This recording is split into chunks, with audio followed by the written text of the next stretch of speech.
Class 10 का हम लोग पढ़ रहे हैं पार्ट 3 और पार्ट 3 का पढ़ रहे हैं क्वेश्चन नंबर 60 सब्जेक्टिव। यह हमारा तीसरा वीडियो है इस क्लास का।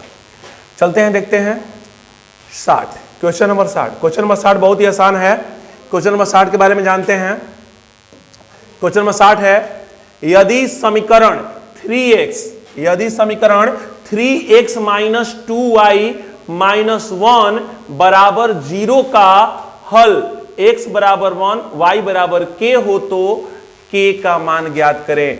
मेरे लाल ज्यादा सोचना नहीं है, आपके सामने यही समीकरण है। इसमें x बराबर दिया है 1 तो बस x की जगह पर हो गया 1 और 2 y की जगह पर दिया है k माइनस 1 बराबर 0 और 3 का हो गया 3 माइनस 2k माइनस 1 बराबर 0। यह 3 प्लस में है, यहाँ पे 1 माइनस में है, अतः घट जाएगा और घटने के बाद क्या हो जाएगा, 3 में से 1 घटेगा 2 बचेगा और 2 जब बराबर के दूसरे तरफ जाएगा तो माइनस में हो जाएगा। यह माइनस से यह माइनस कट गया और k बराबर कितना आ गया, 2 से 2 भी कट गया, कितने बार में, 1 बार में, अतः k बराबर आ गया 1 और आपका हो गया ऑप्शन सी सही उत्तर। अब हम चलते हैं फिर से समझते हैं। यहाँ पे आपको थोड़ा सा फुसलाया गया है कि के बराबर y यानी y की जगह पर k को रखा गया, यानी आपको फुसलाया गया है। आपको इसमें कुछ विशेष चीज नहीं किया गया है। अगला क्वेश्चन से मिलते हैं क्वेश्चन नंबर 61। ध्यान से देखिएगा क्वेश्चन नंबर 61 क्या है। क्वेश्चन नंबर 61 है समीकरण निकाय x प्लस 2y माइनस 4 बराबर 0 और 2x प्लस 4y माइनस 12 बराबर 0 का ग्राफीय निरूपण किस प्रकार की सरल रेखाएं होंगी।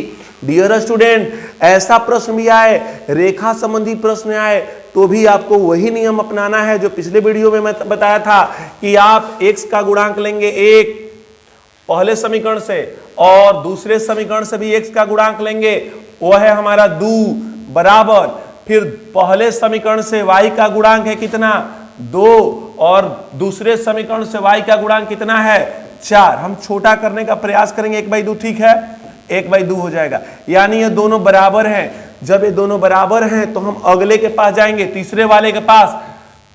समीकरण 1 से लेंगे आपका अचर पद -4 और समीकरण 2 से लेंगे अचर पद -12, माइनस से माइनस कट गया, 4 एका 4 और चरतियां 12 हमने मिलाया तो पहला दोनों बराबर है, लेकिन यह दोनों आपस में बराबर नहीं है। जब ये बराबर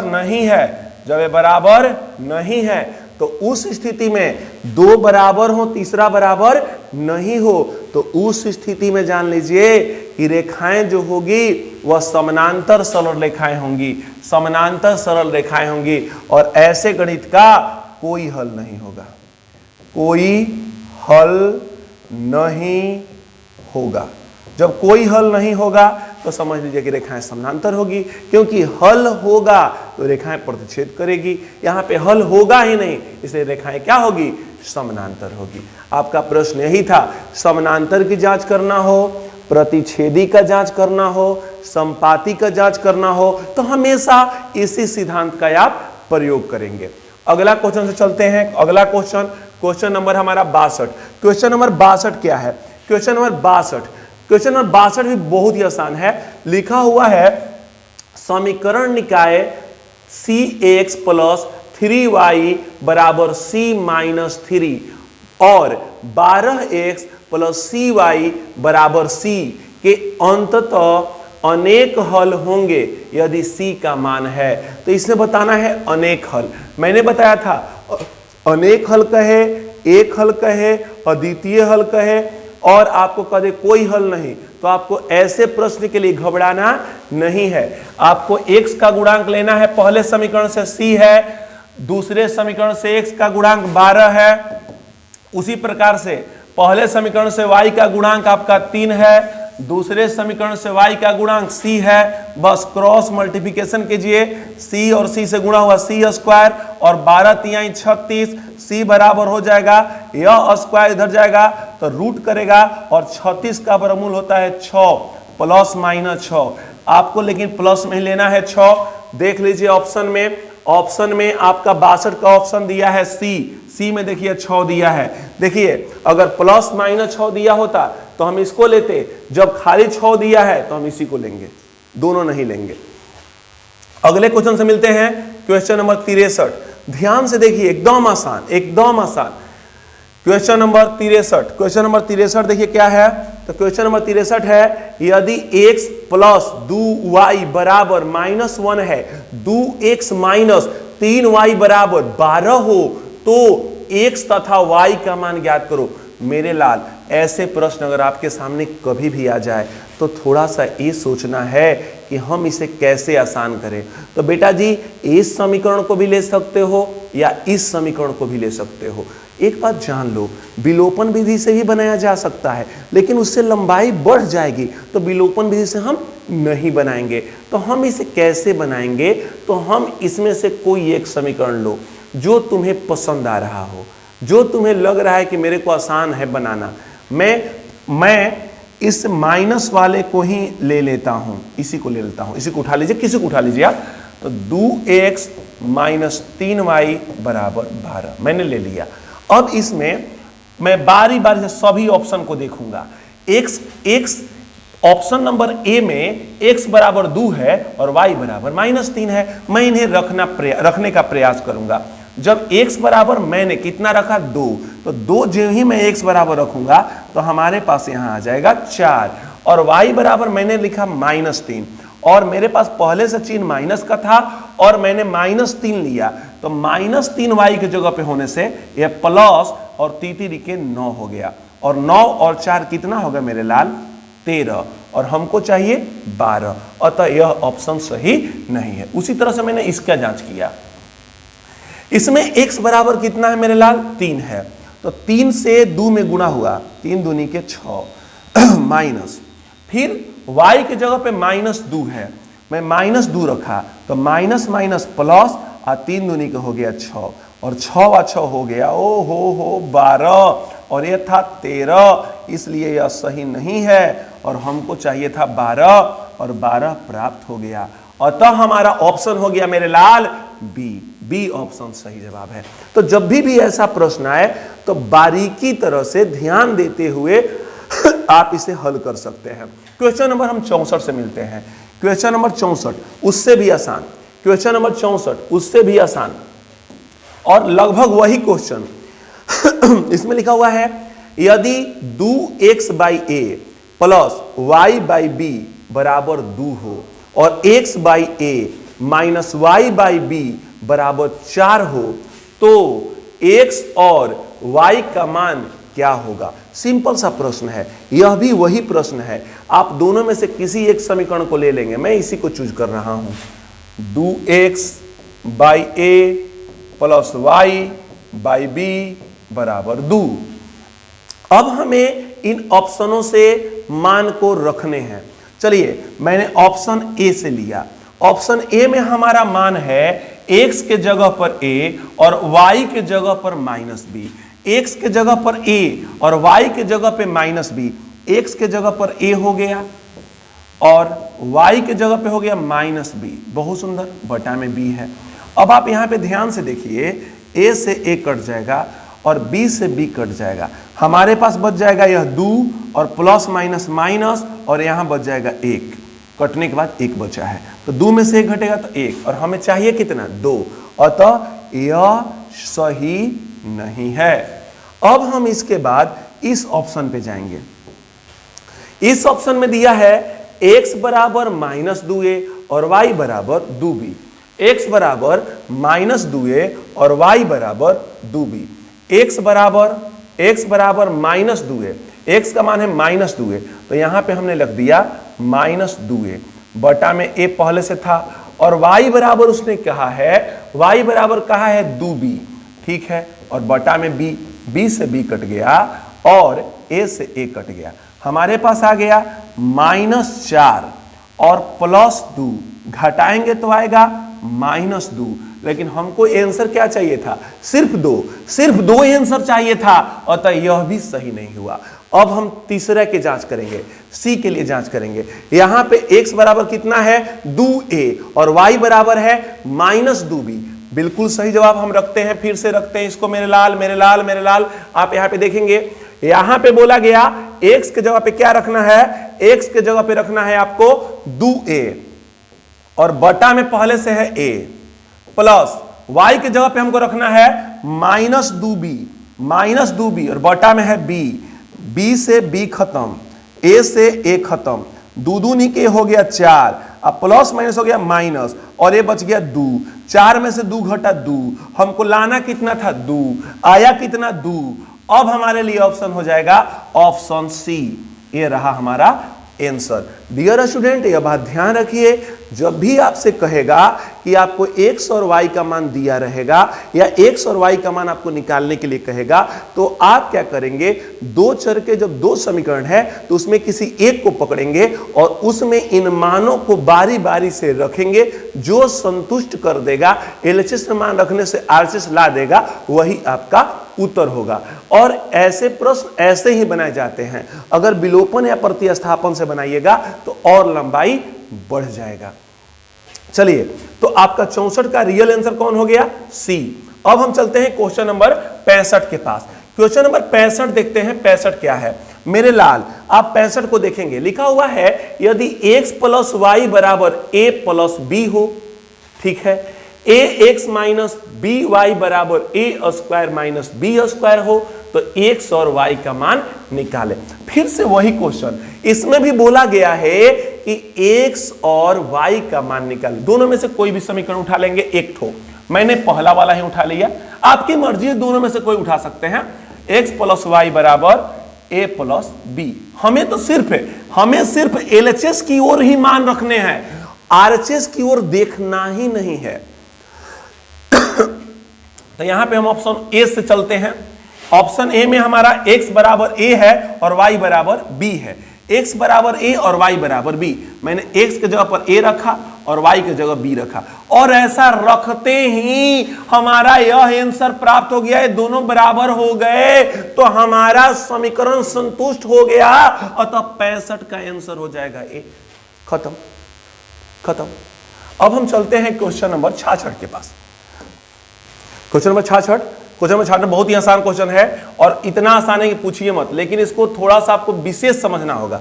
देखिए 148 x 231 y और बराबर है 527, और यहां पे वही चीज 231 x और 148 y बराबर है 610। यानी ऐसे प्रश्न जिसमें x का गुणांक दूसरे समीकरण का y का गुणांक हो और y का गुणांक पहले समीकरण का y का गुणांक दूसरे समीकरण का x का गुणांक हो, तो उस मैथ को एक बार जोड़ दीजिए और एक बार घटा दीजिए, उसके बाद ही उसे हल कीजिए, बहुत ही आसानी से हल होगा। आपका है प्रश्न, पहले जोड़ते हैं, 148x प्लस 231y बराबर 527, और दूसरा है आपका 231x प्लस 148y बराबर 610। आप इसे जोड़ेंगे तो जोड़ने पर 7 2 1 3 6 5 11 11 37, इसको जोड़ेंगे 8 1 9 4 3 7 और 2 1 3 379, और इसको जोड़ें तो सेम टू सेम यही आएगा 379x, बीच में प्लस का चिन्ह। अब देखिएगा, इससे हम भाग दे देते हैं, तो भाग देंगे तो यह एक बार में कटेगा और यह एक बार में कटेगा और यहां पे कट जाएगा 3 बार में, और यही हमारा समीकरण 1 हो गया। देखिए, इस मैथ को आप एक समीकरण से नहीं बना सकते, इस मैथ के लिए दोनों समीकरण चाहिए। तो एक बार जोड़ने से प्राप्त होगा और एक बार घटाने से प्राप्त होगा। जोड़ने से प्राप्त हुआ था और एक बार घटा लीजिए, 148x प्लस 231y बराबर 527, और यहां पे हो गया 231x प्लस 148y बराबर 610। हम घटा रहे हैं, घटाते समय चिन्ह बदला जाता है, और घटाने के बाद यहां पे आ गया आपका 83, और वो भी किस में, माइनस में, क्योंकि 610 बड़ा है। यहां पे आएगा भी 83, लेकिन यहां पे आएगा प्लस में, और यहां पे भी घटाने पर आएगा आपका 83, लेकिन यहां पे आएगा आपका माइनस में। क्योंकि 231 बड़ा है, इसके आगे माइनस का चिन्ह है इसलिए माइनस में आएगा। यहां पे 148 और 231 में 231 बड़ा है और इसके आगे प्लस है इसलिए प्लस में आएगा। मेरे लाल यहां पे हम 83 से क्या कर देंगे, भाग कर देंगे, तो यह बच जाएगा खाली -x और ये बच जाएगा खाली y और यहां बच जाएगा -1। अब हमें हमारे पास दो समीकरण मिल गए, समीकरण 1 और समीकरण 2। इसमें जो ऑप्शन होंगे दोनों में रह के जांच करना होगा, एक में रह के जांच करेंगे तो सरल सही ढंग से नहीं होगा। जैसे ऑप्शन ए को देखते हैं, x बराबर 1 और y बराबर 2 लेने पर 1 और 2 लेने पर हमारा आ जाएगा 3, अतः यह इस समीकरण को संतुष्ट कर रहा है। लेकिन यहां पे चलते हैं, x बराबर है -1 और y बराबर है आपका 2, दोनों को जोड़ने पर हमारा आ जाएगा +1।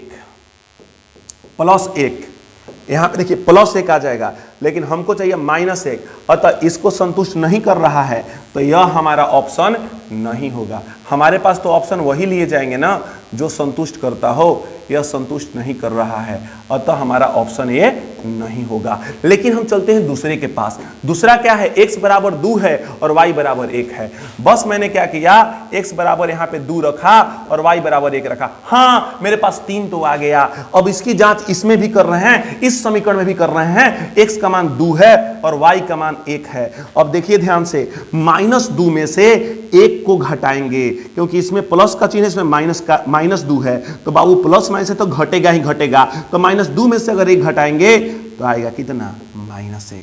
यानी यह ऑप्शन x बराबर 2 और y बराबर 1 जो है वह दोनों समीकरणों को संतुष्ट कर रहा है, अतः इसका आंसर हो जाएगा ऑप्शन नंबर बी। एक बात को ध्यान रखिएगा, यह क्वेश्चन हमेशा आता है और यह इसी तरह से बनाइएगा तो आसानी से बनेगा। विलोपन भी इसे बनाएगा तो और गुणा करने में मुश्किल होगी। एक बार इन्हें जोड़ लीजिए, एक बार घटा लीजिए, लेकिन इसमें दोनों समीकरणों में मान को रखना होगा।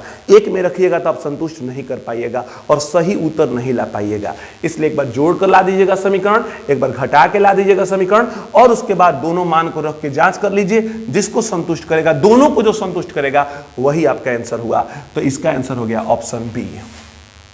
अगले क्वेश्चन से मिलते हैं हम। अगला क्वेश्चन हमारा क्या है, अगला क्वेश्चन हमारा है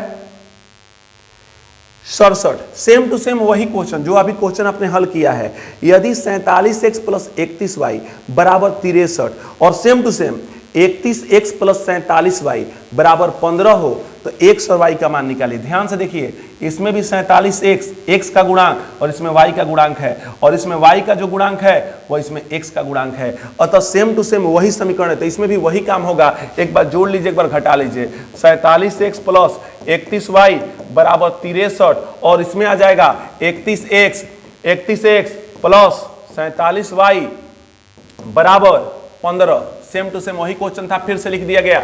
अब आप इसको कर लीजिए, 5 3 8 और 6 × 1 7 और इधर 47y है। चलिए y का y 7 × 1 8 4 × 3 7 प्लस जोड़ रहे हैं इसको भी 7 × 1 8 4 × 3 7। देखिए सब में 78 है, 78 से कट गया तो आपके पास समीकरण बन गया x + y बराबर 1, समीकरण 1। अब इनको घटाइए, एक बार जोड़ने से एक बार घटाने से, तो फिर घटा रहे हैं हम। 47x + 31y बराबर 63 और 31x + 47y बराबर 15 घटा रहे हैं तो 13 में से 5 गया, 8 5 13 8 और ये हासिल दे दिया था तो ये हो गया 5 में से गया 4 48। यहां पे चलते हैं घटाने के लिए, तो भाई 31 में 47 नहीं घटेगा, 47 से 31 घटा रहे हैं, 7 में से 1 घटा 6 और 4 में से 3 घटा 1, 16 बच गया। 16y किस में चिन्ह रहेगा, माइनस में। यहां पे चलते हैं, इसमें भी वही बचेगा 16x, लेकिन किस में बचेगा, प्लस में, यानी 16 का 16 और 16 से 16 48, यानी यहाँ पे 3 और यहाँ पे हो गया x -y। आप जान लीजिए ज्यादातर केसों में यह रट जाइए, ज्यादातर केसों में इसी तरह का समीकरण आएगा, x + y बराबर 1 और x - y बराबर 3। यह ज्यादातर केसेज में यही आएगा, जान लीजिए। अब देखिए यहाँ पे क्या करते हैं, अब यहाँ पे क्या करना है देखिएगा, हम इसमें से ऑप्शन लेते हैं। चलिए हमने ऑप्शन ए को चूज किया, x बराबर 2 और y बराबर 1। x बराबर 2 इसमें रखते हैं और y बराबर 1 रखते हैं तो हमारा 3 आ जाएगा। इस समीकरण को संतुष्ट नहीं किया, अतः यह हमारा ऑप्शन नहीं होगा। अब हम इसको लेकर चलते हैं, अगला ऑप्शन में क्या है मेरे भाई, तो x बराबर -2 y बराबर 1, x बराबर -2 और y बराबर हमने रखा 1, यह भी संतुष्ट नहीं करेगा, क्योंकि -2 में से अगर हम 1 को घटाएंगे, -2 में अगर 1 को जोड़ेंगे कहिए ना वैसे भी, तो हमारा आएगा -1, जो ये भी सही नहीं है। अब हम ऑप्शन चलते हैं सी के पास, ये भी गलत हो गया। सी के पास चलते हैं, x बराबर 2 है, y बराबर -1 है, x बराबर 2 है और y बराबर -1 है, तो 2 में से 1 घटेगा बाबू तो आएगा 1। यह इसको संतुष्ट कर रहा है, इसको संतुष्ट कर रहा है। अब वही जांच नीचे देख लीजिए, यह 2 है और यह -1 है, तो -1 रखिएगा तो वो माइनस आई माइनस हो जाएगा +1, अतः इसका रिजल्ट आ जाएगा 3। ओ हो, आपने क्या देखा कि ऑप्शन नंबर जो सी था, ऑप्शन नंबर जो सी था पहले समीकरण को भी संतुष्ट कर दिया और दूसरे समीकरण को भी संतुष्ट कर दिया, इसलिए मेरे आंसर इसमें हो जाएगा कौन बेटा जी, इसमें हमारा आंसर हो जाएगा आपका ऑप्शन सी, जो दोनों को संतुष्ट कर रहा है। x बराबर 2 प्लस y बराबर -1 है, अगर आप 2 में से 1 को घटाइएगा बाबू तो आपका 1 बचेगा, इसको संतुष्ट कर दिया। इसमें चलिए आपका x बराबर है 2 और y बराबर है आपका -1, तो वह माइनस और यह माइनस गुणा करके हो गया प्लस और 2 1 हो गया 3, दोनों को संतुष्ट कर दिया, अतः इसका आंसर हो गया बाबू सी। ऐसा क्वेश्चन कभी भी आए तो आप उसे एक बार जोड़ लेंगे, एक बार घटा लेंगे, जिससे एक सरल समीकरण मिल जाएगा, और जब सरल समीकरण मिल जाएगा तो उसका मान रखना आपके लिए बहुत ही आसान होगा। इस बात को ध्यान दीजिए। अगला क्वेश्चन से मिलते हैं, क्वेश्चन नंबर 68। क्वेश्चन नंबर 68 बहुत ही सुंदर क्वेश्चन। आज जितने भी क्वेश्चन आपको मिलेंगे यह बहुत ही अच्छे, बहुत ही आसानी से बनने वाले और थोड़ा सा सोचने वाले क्वेश्चन है। जैसे 68 में है, यदि 4/x प्लस 3y बराबर 14 हो और 3/x माइनस 4y बराबर 23 हो, तो x 0 नहीं है, या ध्यान रखिएगा 0 के बराबर नहीं है, हो तो x और y का मान क्या होगा। अब इन्हीं ऑप्शनों में से x और y के मान ढूंढ रहे हैं। अभी मैं आपको बता दे रहा हूं, आप इसमें से कोई एक समीकरण लेंगे। मैंने तो बोला ही था कि ऐसे प्रश्न कभी आए जिसमें x और y का मान निकालना है तो आप एक समीकरण लेंगे। अगर डायरेक्टली बना रहे हैं तो सिर्फ एक समीकरण लेंगे। एक समीकरण कितना है मेरा, 4/x प्लस 3y बराबर 14। अब इसमें हम ऑप्शन का जांच करना शुरू करेंगे। ध्यान रखिएगा, हमें लाना है 14, हमें कितना लाना है 14। अब यहाँ पे x और y का मान ऐसा रखना है जिससे हमारा 14 आ जाए। अब बताइए, मैं पहला ऑप्शन से x बराबर 5 लिया तो 4/5 हो जाएगा, और y बराबर ले लिया हमने, y बराबर ले लिया -1/2। अब आप अपने से भी सोचिए कि ये तो बटा का जोड़ हो जाएगा, 5 दूनी के 10 आ जाएंगे और हमें चाहिए 14, अतः यह बिल्कुल ही सही नहीं होगा। इस ऑप्शन के बारे में सोचना भी मूर्खता है। अब हम ऑप्शन नंबर बी पे चलते हैं, ए का कहानी खत्म, बी पे चलते हैं। बी हमारा क्वेश्चन, बी हमारा ऑप्शन है, x की जगह पर लिखना है 1/5 और y की जगह पर लिखना है -2। अब देखिए मेरे लाल, ऐसे क्वेश्चन ज्यादातर ऐसे ही बनते हैं। 4, x का मान देखिए कितना है 1/5, तो हम क्या करेंगे, नीचे वाले 5 को ऊपर कर देंगे। आपको तो मालूम है ना, 1/5 हो जाता है, यहाँ पे हो जाता है 1/5, और पहले से उधर से 4 था तो नीचे वाला जो बटा है, नीचे का बटा ऊपर जाता है, तो 5 के 20 हो जाता, 20 हो जाएगा। और उसने कहा है कि y बराबर लेना है -2।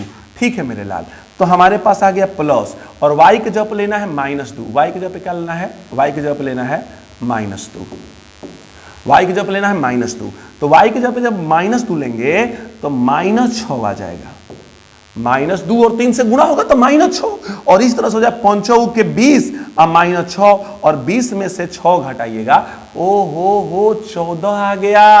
अतः इसका आंसर हो जाएगा ऑप्शन बी।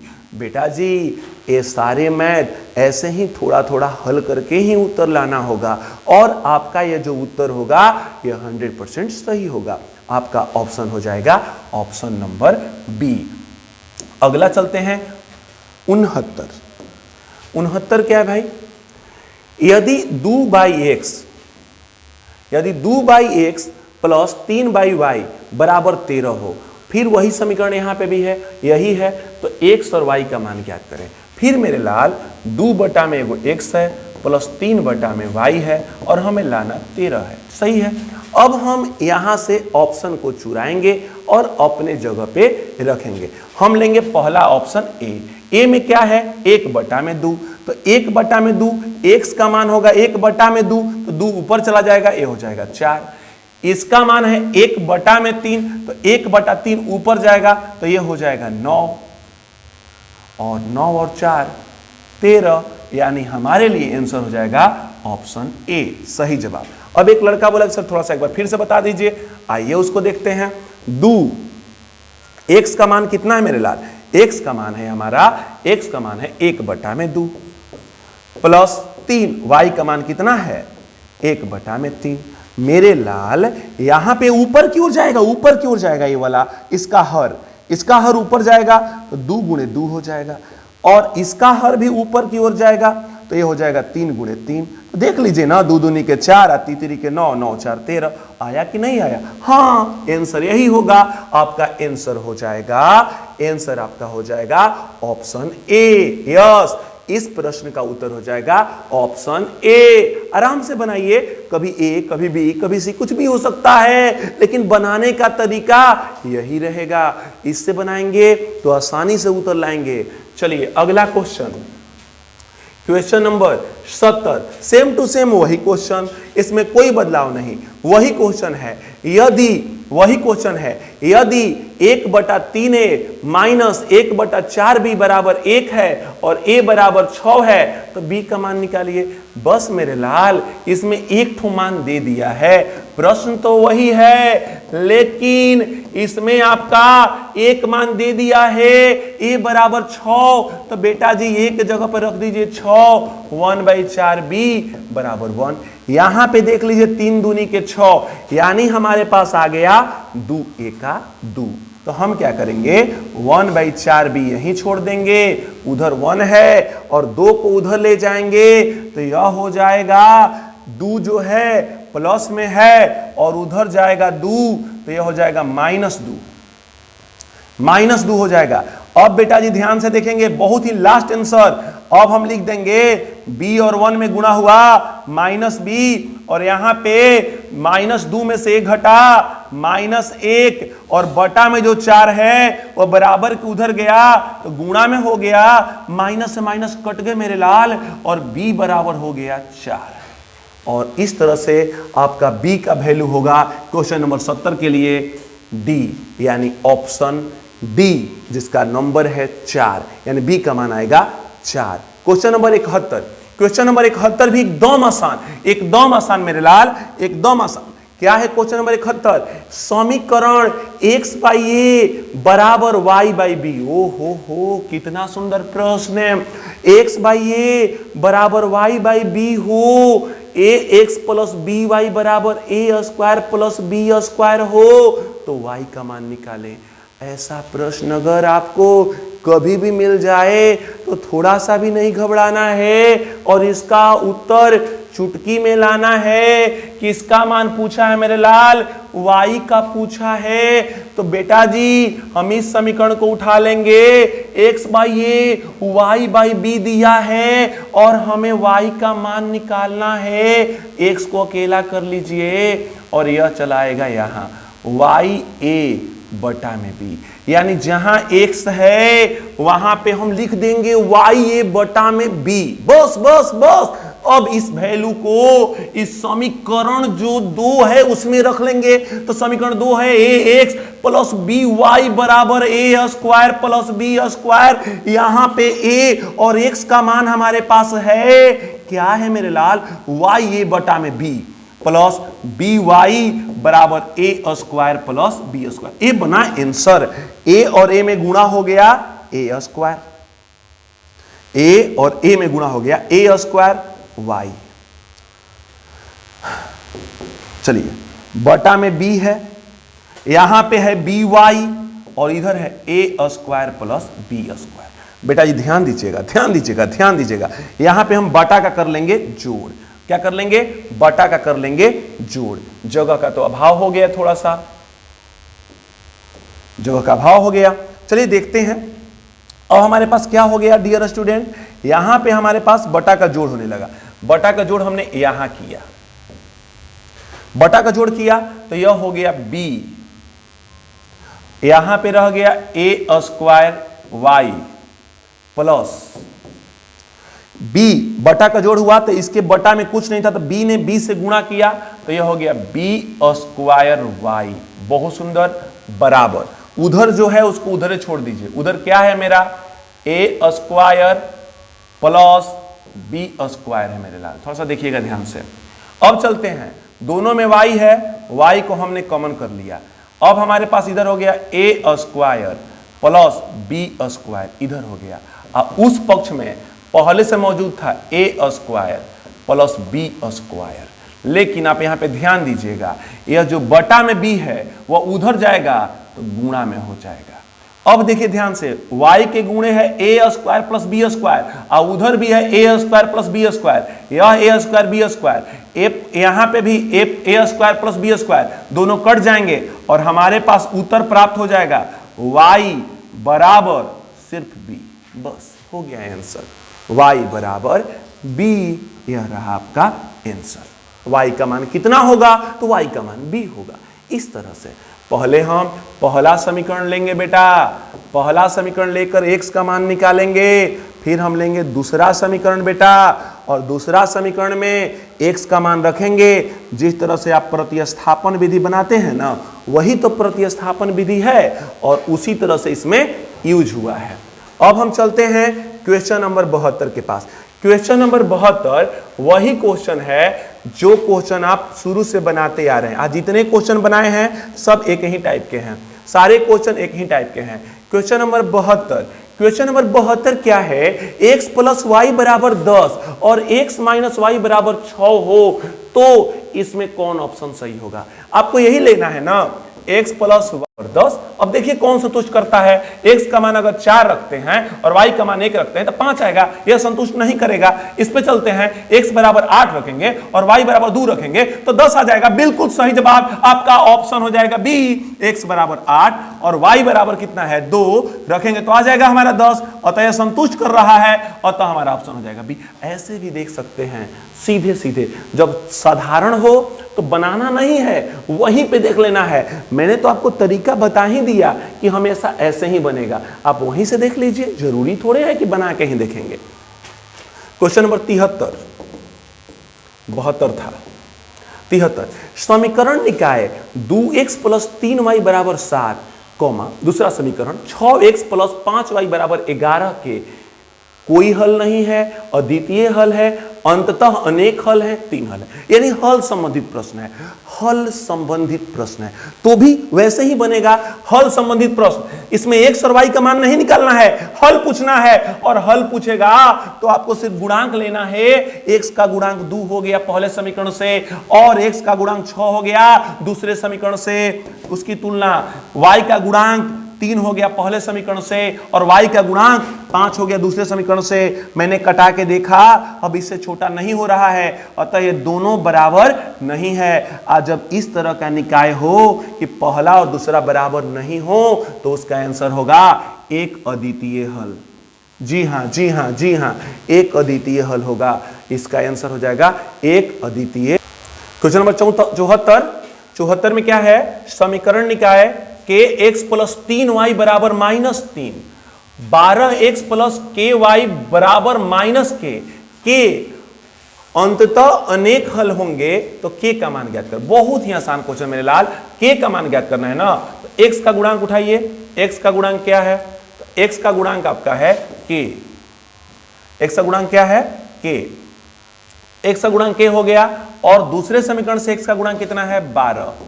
चलिए, पहले समीकरण में y का गुणांक है 3 और दूसरे समीकरण में आपका y का गुणांक है k स्क्वायर 12 तिहाई 36। अभी तुरंत बना है आज, k बराबर हो जाएगा 36 का वर्गमूल 6 प्लस माइनस 6।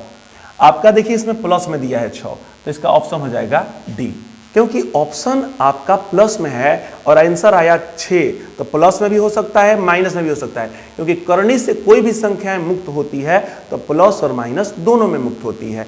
अतः हमारा 6 आंसर हो गया। आपका यही हुआ आंसर। क्वेश्चन नंबर कौन सा है? 74।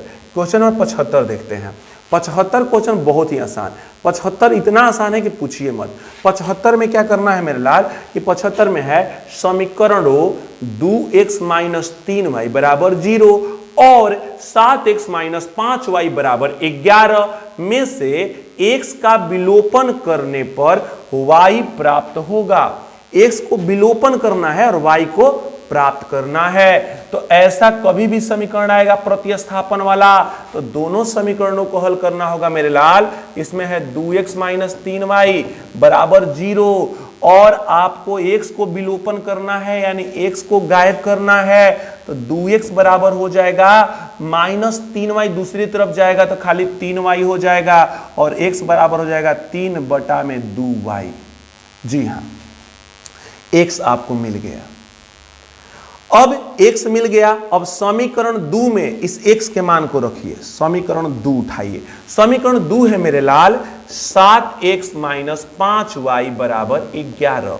यहां पे हमें रखना है x का मान, और x का मान हमारा आ गया 3y/2 - 5y बराबर 11।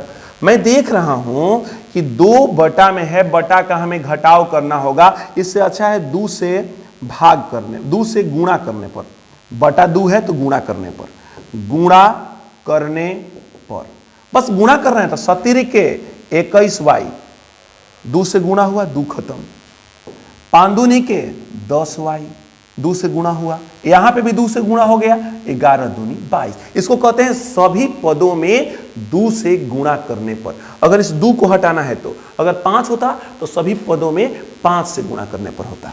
इस तरह से 21y में से 10y घट गया, 11y बराबर 22। आप इसे और छोटा कर सकते हैं, लेकिन ऑप्शन हमारा यही दे दिया है। क्या दिया है? 11y बराबर 22। उसने यही पूछा है y प्राप्त समीकरण बताना है, y जो प्राप्त होगा वही बताना है, तो y आपको प्राप्त होगा 11y बराबर 22। क्वेश्चन नंबर हम चलते हैं 76 के पास। क्वेश्चन नंबर 76 जो है बहुत ही आसान है। युग्मपद समीकरण, युग्मपद रैखिक समीकरण 5x + y बराबर 7 और दूसरा समीकरण है 3x - 4y बराबर 18 के कितने हल हैं? हल पूछा है। मैंने बताया ना, ऐसा कुछ भी हो तो बस गुणांक लीजिए। x का गुणांक हमारा है 5 पहले समीकरण से और 3 है दूसरे समीकरण से। y का गुणांक पहले समीकरण से है 1 और दूसरे समीकरण से है -4। दोनों, क्या ये दोनों बराबर हैं? नहीं, बराबर नहीं है। ये दोनों बराबर नहीं है। तो जब बराबर नहीं है तो उस समय केवल एक हल होगा, क्योंकि केवल एक हल, जब पहला दोनों बराबर न हो तो सिर्फ एक हल होगा। इसी को अद्वितीय हल भी कहा जाता है। अब हम चलते हैं अगला question, question number 77। Question number 77 है युग्मपद रैखिक समीकरण 3x + 3y बराबर 2, 8x + 6y बराबर 4 के कितने हल हैं? सेम टू सेम वही क्वेश्चन। तो यहां से हो गया 3 पहले समीकरण से, दूसरे समीकरण से हो गया 8, फिर बराबर दूसरे समीकरण से यहां, पहले समीकरण से यहां पे आ गया 3 और दूसरे समीकरण से आ गया यहां पे 6। ये नहीं कटेगा, ये कट सकता है 1/2, लेकिन 3/8 तो नहीं कट रहा है, 3/8 नहीं कट रहा है, यह कट भी रहा है। तो ये दोनों क्या बराबर होंगे? बराबर नहीं होंगे। जब बराबर नहीं होंगे तो इसका उत्तर होगा केवल एक हल। इसका भी उत्तर हो जाएगा केवल एक हल। बराबर नहीं है तो इसका उत्तर हो जाएगा केवल एक हल। अब हम क्वेश्चन नंबर 78 के पास चलते हैं। 78 उतना ही हल्का। समीकरण निकाय 3x + ky बराबर 0 तथा 2x + 5y बराबर 20 कि अद्वितीय हल होने के लिए के का मान बताइए। बस के का मान बताना है ना, अद्वितीय हल बोल दिया है, ध्यान रखिएगा। मैंने बोला था आपको अद्वितीय कह देगा तो सिर्फ एक कंडीशन याद रखना होगा, बाकी तो बनाने का तरीका वही होगा। x का गुणांक यहाँ पे 3, यहाँ पे x का गुणांक आपका 2, यहाँ पे y का गुणांक k, यहाँ से y का गुणांक 5। तो k का मान निकालना है, ऐसे गुणा कर लीजिए, पति यहीं 15, 15/2, अब यहाँ पे हो गया k। लेकिन इसने कहा अद्वितीय हल, अद्वितीय हल में यह होता है बराबर नहीं, यहाँ पे भी होगा बराबर नहीं का चिन्ह रहेगा, अतः k बराबर नहीं है 15/2। आपका यही आंसर हो जाएगा ऑप्शन ए, k बराबर नहीं है 15/2। बस हो गया, बस अद्वितीय कहेगा तो बस यह एक सिंबल बढ़ेगा, एक चिन्ह बढ़ेगा, बाकी सब वही रहेगा। चलते हैं 79 के पास। क्वेश्चन नंबर 79 बहुत ही आसान, क्वेश्चन नंबर 79 बहुत ही आसान। 79 में क्या है मेरे लाल, यदि x बराबर 1 हो, y बराबर 2 है, समीकरण निकाय 3x + ay बराबर 1 और 7x - 2y बराबर 3 का हल हो तो a का मान ज्ञात करें। कुछ नहीं करना है मेरे लाल, इसी समीकरण को उठाइए ना, 3x + ay बराबर 1, इसमें x और y का मान दिया हुआ है, बस कुछ नहीं करना है, इसको मान रख दीजिए, 3 × 1 x का मान, और y का मान कितना है मेरे लाल, 2 है, तो y हट गया, यह हो गया 2a बराबर 1। अब यहाँ पे 2a हो गया और एक 3a का 3 हो गया, 3 बराबर उधर गया तो इसके आगे प्लस का चिन्ह है, उधर जाएगा माइनस में हो जाएगा, तो 1 - 3 हो जाएगा मेरे लाल। 2a बराबर 3 में से 1 घटेगा, -2 होगा मेरे लाल, 2 से 2 कट गया मेरे लाल, a बराबर हो गया -1, यानी a का मान कितना होगा मेरे लाल, -1, यानी ऑप्शन नंबर बी। अब हम चलते हैं क्वेश्चन नंबर 80 के पास। 80 बहुत ही आसान, एकदम आसान मेरे लाल, देखिए 80 को। 80 यदि रेखाएं 4x + py बराबर 6 तथा 12x + 9y बराबर 15 समानांतर है तो p का मान क्या होगा। समानांतर कहे या कुछ भी कहे, आपको घबराना नहीं है, बस मान निकालना है p का जी। तो x का गुणांक यहाँ पे कितना है, 4, और यहाँ पे x का गुणांक कितना है, 12। एक ऊपर वाला समीकरण 1 से, नीचे वाला समीकरण 2 से, इसका p और यहाँ पे है 9, ऐसे ऐसे 9 × 36 बटा में 12 बराबर p। यह आया यहाँ 4 से गुणा हुआ, 9 × 36, यह जाता उधर, 12 p होता, p को अकेला कर दे तो फिर तो 12 इधर ही आ जाता, 12 × 36, यानी p का मान कितना आया मेरे लाल, p का मान आ गया 3, p का मान आ गया 3, ऑप्शन हो गया बी। 80 खत्म। चलते हैं 81 के पास। 81 नंबर क्वेश्चन भी उतना ही आसान, 81 भी उतना ही आसान। देखिए तो 81 क्या है, और क्या क्वेश्चन है, रैखिक समीकरण युग्म जिसका कोई हल नहीं होता। रैखिक समीकरण युग्म है जिसका कोई हल नहीं होता, क्या कहलाता है, असंगत युग्म, संगत युग्म, आश्रित युग्म, यही ना बताना है। तो बस आपको बताना है संगत और असंगत से रिलेटेड, तो आपको बस इसका सीधा सा उत्तर हो जाएगा, जब कोई हल नहीं है तो वह असंगत युग्म होगा, असंगत युग्म होगा। कोई हल नहीं है तो क्या होगा, असंगत युग्म होगा मेरे लाल। अगला क्वेश्चन से चलते हैं, अगला क्वेश्चन से मिलते हैं, क्वेश्चन नंबर 82। असंगत समीकरणों के हल कितने होते हैं, असंगत समीकरणों के हल कितने होते हैं, अभी तो बताया, असंगत समीकरणों के हल कितने होते हैं, तो इसका उत्तर होगा कोई हल नहीं, असंगत समीकरणों के कोई हल नहीं होते। अगला क्वेश्चन देखते हैं 83, असंगत समीकरण युग्म द्वारा निरूपित रेखाएं कैसी होती है। असंगत यानी जिसका कोई हल नहीं हो रहा है, तो वो रेखाएं कैसी होगी, तो कोई हल नहीं हो रहा है तो रेखाएं समानांतर होगी, क्योंकि हल होगा तो काटती, नहीं काटेगी तो हल ही नहीं होगा, क्योंकि समानांतर रेखाएं कभी नहीं काटती है, इसलिए रेखाएं समानांतर होगी। क्वेश्चन नंबर 84 के पास चलते हैं।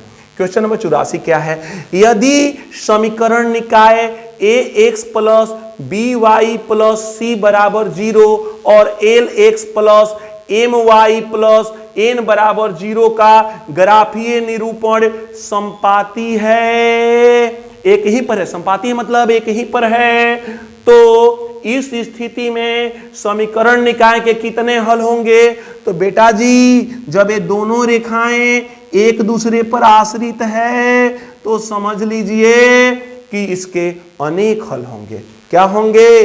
अनगिनत हल होंगे, अनेक हल होंगे, बहुत सारे हल होंगे। चलिए बेटा जी अगला क्वेश्चन से मिलते हैं।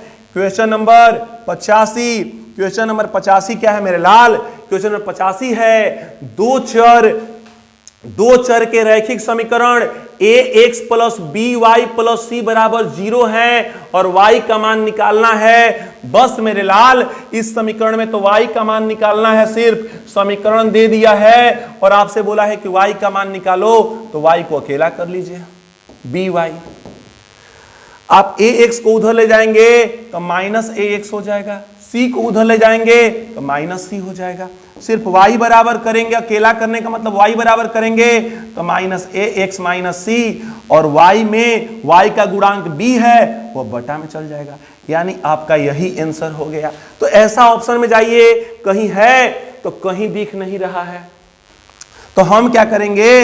इस माइनस को कॉमन कर लेंगे। माइनस कॉमन करते ही यह ax हो गया और यह माइनस कॉमन करते ही तो प्लस c हो गया और बटा में b।